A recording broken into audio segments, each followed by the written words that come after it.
আসসালামু আলাইকুম। আজকে আপনাদের সাথে আলোচনা করব ধাই বাগ পদ্ধতি, হিন্দু উত্তরাধিকারের শ্রেণীক্রম।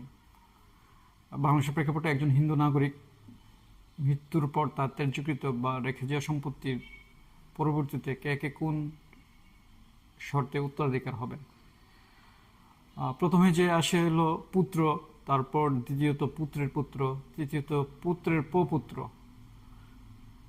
ছেলে, ছেলের পরে নাতি, নাতির পরে পতি, অর্থাৎ মৃত ব্যক্তির উত্তরসূরি তৃতীয় পুরুষ।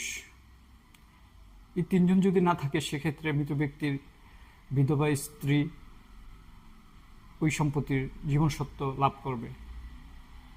মৃত স্ত্রী না থাকলে সেক্ষেত্রে পুত্রের স্ত্রী, পুত্রের পুত্রের স্ত্রী, পুত্রের পুত্রের প্রপুত্রের স্ত্রী জীবসত্ত্বের মালিক হবেন।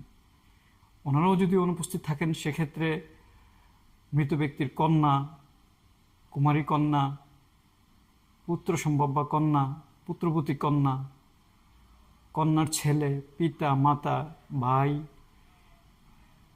ভাইপো, বোনের ছেলে, দাদা দাদি উক্ত সম্পত্তির মালিক হবেন।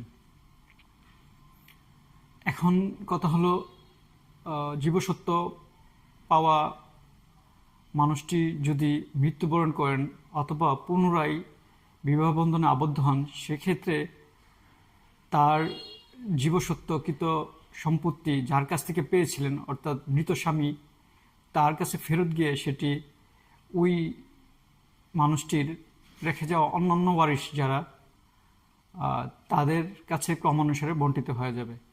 ওই মানুষগুলো হলো তার কন্যা, বিবাহিত কন্যা, পুত্রবতী কন্যা, মাতা পিতা, ভাইয়ের ছেলে, বোনের ছেলে, ভাইয়ের ছেলের ছেলে, দাদা দাদি ইত্যাদি। উক্ত ভিডিওটি সম্পর্কে কোনো প্রশ্ন বা পরামর্শ থাকলে মন্তব্য করে লিখে জানাবেন। ধন্যবাদ সবাইকে, আশা করি ভালো থাকবেন।